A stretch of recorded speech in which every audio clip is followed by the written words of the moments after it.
নমস্কার, আমি সোমা। আমার আরও একটি নতুন ব্লগে তোমাদের সকলকে স্বাগত জানাই। এখন বাজে সকাল 8টা। এখন থেকেই তোমাদেরকে সাথে নিয়ে আরও একটা নতুন ব্লগ শুরু করলাম। ব্লগটা শেষ পর্যন্ত সাথে থাকার অনুরোধ রইল। আশা করছি আজকের ব্লগটা তোমাদের ভালো লাগবে। সরস্বতী পুজোর দিন এসেছিল বৌদিরা, তো আজ বাড়ি চলে যাচ্ছে। সকাল সকাল ঘুম থেকে উঠেই রেডি হয়ে এসে বাড়ি যাচ্ছে।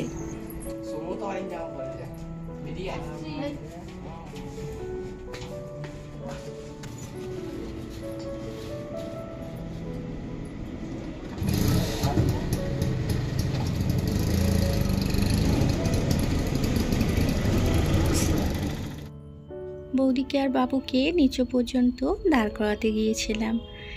ওরা অটোয় চেপে পড়লো আর আমরাও চলে এলাম। অটো করে বাস স্ট্যান্ডে যাবে। বাস স্ট্যান্ড পর্যন্ত তোমাদের দাদাভাই গেল বৌদিকে আর বাবুকে বাসে তুলে দিতে। পুরো ঘরটা যেন ফাঁকা হয়ে গেল। মনটা একটু খারাপ হচ্ছে, একটু না ভীষণই মনটা খারাপ হচ্ছে। তো কি আর করা যাবে, মন খারাপ করলেও। আর এই তো ওরা চলে যেতে আমি একটু একটু করে কাজগুলো গুছিয়ে নিচ্ছি। সকালের বাসি বিছানাও তোলা হয়নি, কারণ ওরা ঘুম থেকে উঠেই চলে গেল। শুধু চা বিস্কুট করে দিলাম, চা বিস্কুট খেয়ে। আর এই গদিটা দেখছো, বৌদিরা ছিল যতদিন ওপর নিচ করে শোয়া হতো, তো তাই এটাকে এবার ভালো করে প্যাক করে তুলে দিচ্ছি। এটার আর প্রয়োজন লাগবে না। এই গদিটা আত্মীয় স্বজন এলে তবেই পারা হয়, ওপর নিচে করে শোয়া হয়, তা না হলে তোলাই থাকে। আর আত্মীয় স্বজন বলতে এখানে আছেই বাকি। আত্মীয় স্বজনের মধ্যে ওই যে দাদা থাকে, জেঠুর ছেলে, এখান থেকে 3 ঘন্টা দূরে। আর ওই দাদা বৌদি আসা যাওয়া করে, আমরাও যাই ওদের বাড়ি, আবার ওরাও আসে। বিছানার চাদরটাও পাল্টে নিলাম। সেই সরস্বতী পুজো থেকে চাদরটা পাতা ছিল, তো খুব নোংরা হয়েছিল, তাই আজকে চেঞ্জ করে নিলাম। চারিদিকটা পরিষ্কার করে নিয়ে এবার ঝাড়ু মেরে নিচ্ছি। চৌকির নিচটাতেও পুরো ভালো করে ঝাড় দিয়ে বার করে দিল আমার সোনা। আমি ঢুকতে পারি না, কারণ অনেকই নিচু, তো ঝাড় দেওয়ার থাকলে আমার সোনাকেই বলি। ও একবার ঝাড় দিয়ে দিল, তার সত্ত্বেও আমার যতটা হাত যাচ্ছে ততটা একটু করে ঝাড় দিয়ে নিচ্ছি।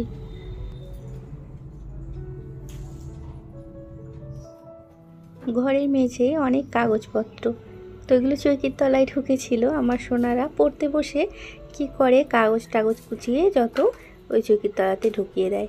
কাগজ কুচলিয়ে বকি বলে, তো ওরা মা দেখতে পাবে না, সেই কারণে চৌকির তলাতে ঢুকিয়ে দেয়। আর শুধু যে কাগজ কুচনে ফেলছি সেটাও না, আরতি বাড়তি জিনিসগুলোও সব ফেলে দিয়েছি, অপ্রয়োজনীয় জিনিসগুলো।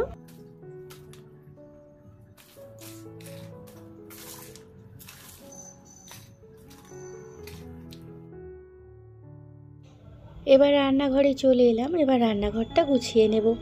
তো আমার কিচেনের অবস্থা খুবই খারাপ, এত নোংরা হয়ে পড়ে আছে, এরকম নোংরা মনে হয় কোনোদিনও থাকে না। বৌদি বাড়ি চলে যাবে বলে কালকে রাত্রে অনেকটা রাত পর্যন্ত গল্প করেছি সবাই মিলে। তো সকালবেলায় এই কারণে উঠতে একটু দেরি হয়ে গেছে, প্রায় 7:30 বেজে গিয়েছিল। আর তাড়াতাড়ির মধ্যে বৌদি আধ ঘন্টার মধ্যে খুব তাড়াতাড়ি রেডি হয়ে বেরিয়ে পড়লো। কিছু খেয়েও গেল না, শুধু চা আর বিস্কুট। কালকেই বাবুর শরীরটা খারাপ ছিল, তো কালকেই ওরা চলে যেত। বাবুর পেটে লাগছিল বলে কালকের দিনটা আর কি গেল না, তো এই কারণে আজকে সকালেই গেল। আর এই তো বাসন রাখার র্যাকটা নিয়ে কলতলায় চলে এলাম। এটা যেহেতু কিচেনে থাকে, 2 দিন ছাড়া ছাড়াই খুব তেল চিটে হয়, তো এটাকে ভালো করে সেই করক ঘষনিগুলো দিয়ে ঘষে ঘষে তেল চিটেগুলো তুললাম, দিয়ে বাসনগুলো ধুয়ে নিয়ে একটা একটা করে গুছিয়ে নিচ্ছি। আর বাসনও খুব একটা র্যাকে ছিল না, সব বাসন এঁটো হয়ে গিয়েছিল, তো সব বাসন মাজবো বলে বার করেছিলাম, তো সেই কারণে আরও মেজে নিলাম র্যাকটা। তো যখনই দেখি র্যাকটা খালি হয়ে গেছে, বেশি বাসন কুসন নেই, তখনই একবার করে মেজে নিই। আর এই তো দেখো না, রান্না করি গ্যাসের পাশেই থাকে, যত তেল ওড়ে আর ওটাতেই বসে।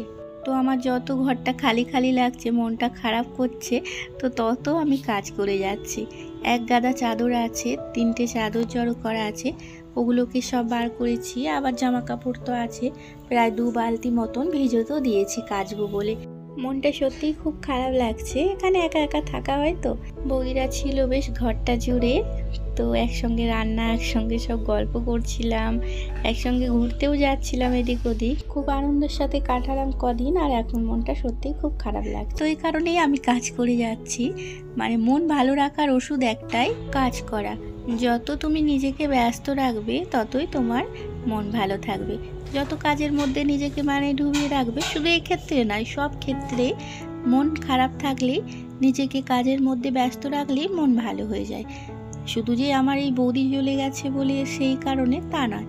যদি কোনো সময় আমার মন খারাপ হয়, কোনো কারণে ভালো লাগে না, তখন আমি নিজেকে কাজের মধ্যে ব্যস্ত রাখি। তো তাহলেই সব কিছু ভুলে যাই।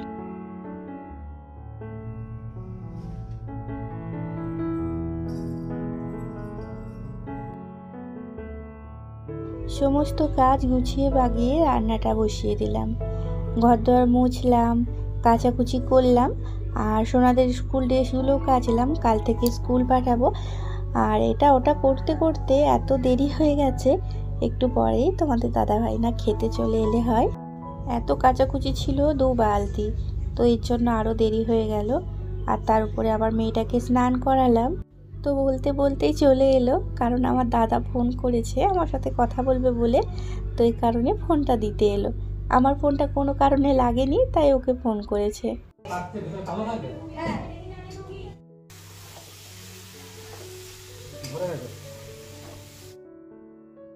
তো দাদা ফোন করেনি, মানে দাদার ফোন দিয়ে বৌদি ফোন করেছিল। বৌদি পৌঁছে গেছে সেটা বলার জন্য। আর পৌঁছে গিয়ে রান্না বান্না চাপাচ্ছে।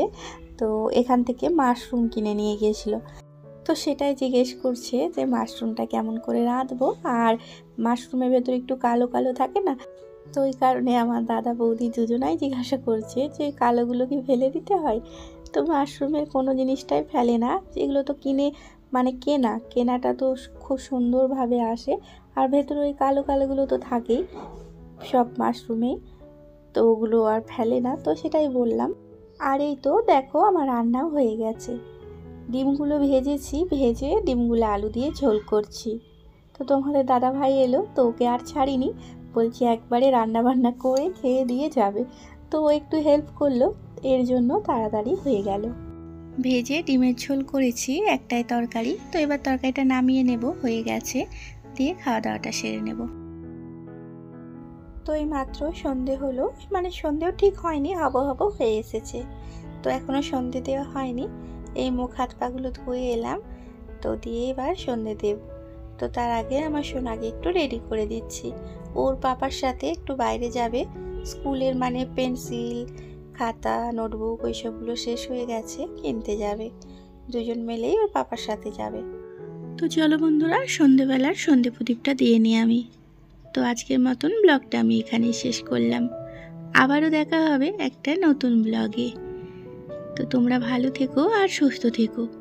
আর আমার ব্লগটা যদি ভালো লেগে থাকে, এই ধরনের ব্লগ প্রতিনিয়ত দেখার জন্য আমার চ্যানেলটিকে সাবস্ক্রাইব করে রেখো।